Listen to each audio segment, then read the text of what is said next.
कहानी की शुरुआत में हमें एक फूड फैक्ट्री को दिखाया जाता है, जहाँ पर अलग-अलग तरह के मीट्स और स्वीट्स बनाए जा रहे थे। वहाँ का मालिक हर एक फूड पर अच्छे से नज़र रख रहा था। यहाँ पर हमें 2 आदमियों को दिखाया जाता है, जिसमें एक का नाम था गोरेंक और दूसरे का नाम था ट्रेविसी। आसानी के लिए हम उसे बेन बोल देते हैं। बेन उसे बताता है कि यहाँ पर कई लेवल्स हैं, जिसमें एक होल से खाना आता है। जो खाना हम खाएँगे, वो नीचे के लेवल्स के लोग नहीं खा पाएँगे और जो खाना ऊपर के लेवल्स वाले खाएँगे, वो हम नहीं खा पाएँगे।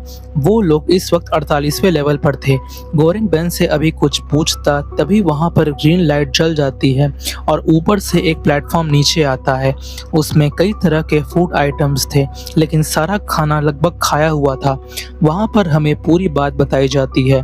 यहाँ पर खाना एक प्लेटफ़ॉर्म्स के हिसाब से बँटा हुआ है। सबसे ऊपर के लेवल्स को फ्रेश खाना मिलता है और उनके नीचे के लेवल्स को खाया हुआ खाना मिलता है। उस हिसाब से इन लोगों का 47वां लेवल यानी कि 94 लोगों का खाया हुआ खाना मिला है। बेन तो खाने पर टूट पड़ता है, लेकिन गोरेंग बस एक एप्पल अपने पास रखता है। टाइम खत्म होने पर प्लेटफॉर्म नीचे चला जाता है और बेन उस खाने में थूक देता है। वो बोलता है कि ऊपर के लेवल्स के लोग भी ऐसा ही करते हैं, यानी ऊपर के लेवल्स के लोग नीचे के लोगों का कोई सम्मान नहीं करते।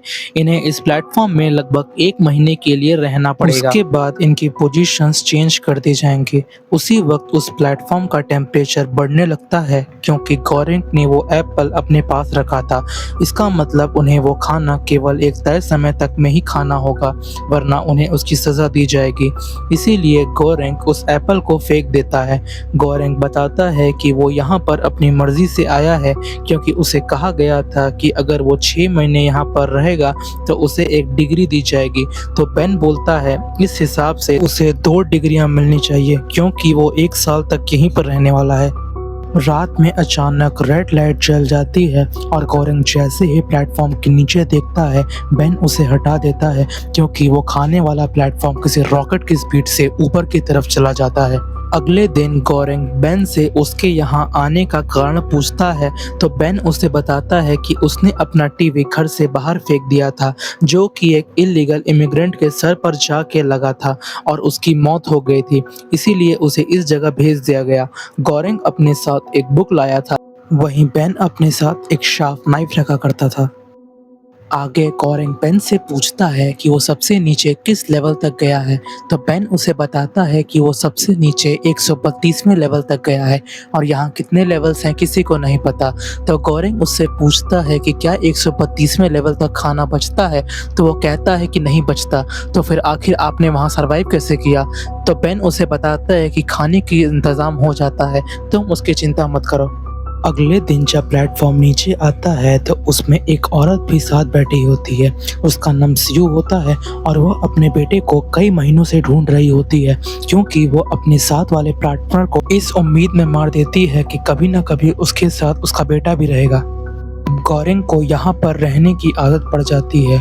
वो और उसका पार्टनर बेन बड़े ही आराम से यहाँ रहते हैं। वो लोग हर दिन हंसी मजाक करते हैं, खाना खाते हैं, बुक्स पढ़ते हैं और खूब मस्ती करते हैं। इसी तरीके से उनका 1 महीना बड़े ही आराम से बीत जाता है। अगले दिन जब गोरेंग की आंख खुलती है तो वो अपने आप को एक बिस्तर पर बंधा हुआ पाता है। दरअसल उसे बेन ने ही बांधा था और वह उससे कहता है कि इस बार उन्हें 171वां लेवल मिला है, यानी कि खाना तो दूर, यहाँ तो कुछ भी मिलना बहुत ही ज़्यादा मुश्किल है। और जब हालात बद से बदतर हो जाएंगे तो गोरेंग ही अंत में बेन को मारकर खा जाएगा। इसीलिए बेन ने उसे बांधा हुआ है और वह उसे आराम से बाद में खाएगा जब वो भूख से पागल हो जाएगा। इसी बीच और भी लोग अपना लेवल जानने के बाद ऊपर से कूदते रहते हैं। अब बेन उसे बताता है कि आखिरकार वो पिछली बार 132वें लेवल पर कैसे सरवाइव कर पाया। जब उन दोनों के बीच में झगड़ा हुआ तो बेन ने अपने ही पार्टनर को चाकू से काट कर 1 महीने तक खाया।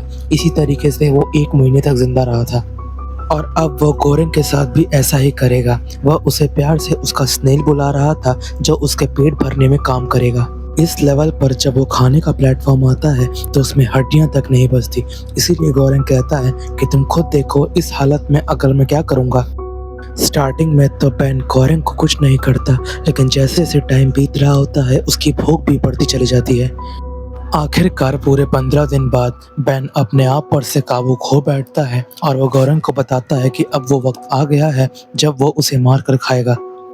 वो उसका मांस काट ही रहा था, तभी ऊपर के प्लेटफॉर्म से वही औरत जो हमें शुरुआत में दिखाई गई थी नीचे आ जाती है और वह बेन का गला काट देती है उसी के चाकू से। वो गौरेंग को बचा लेती है और साथ ही साथ उसे बेन का थोड़ा-सा मांस भी खिलाती है, उसे पानी भी पिलाती है और उसके पैर पर मरहम पट्टी भी कर देती है और फिर वहाँ से बिना कुछ कहे चली जाती है। गौरेंग को अगले 15 दिन तक सिर्फ बेन का बचा हुआ मांस ही खाना पड़ता है। इसी बीच बेन की आत्मा गौरेंग से बात भी करती है। इसका मतलब है कि गौरेंग का दिमागी संतुलन भी खराब होते जा रहा है। अगले दिन जब गौरेंग की आँख खुलती है तो वो अपने आप को एक औरत के साथ पाता है। वो एक बूढ़ी औरत थी और इस बार उनका लेवल 33 था, यानी कि इस बार उन्हें खाने की कोई दिक्कत नहीं होगी। हैरानी की बात ये थी कि उस औरत को गौरेंग का असली नाम पता था। दरअसल ये वही औरत थी जिसने गौरेंग का इंटरव्यू लिया था और ये वही औरत है जिसने गौरेंग को इस नर्क में भेजा है। वो औरत गौरंग को बताती है कि वो यहाँ केवल इसीलिए आई है क्योंकि ऊपर के लोगों की वजह से नीचे के लोग बहुत जल्दी से मर रहे हैं। इसीलिए वो लोगों को समझाने आई है कि उन्हें केवल उतना ही खाना चाहिए जिससे कि नीचे के लोग भी अच्छे से खा सकें।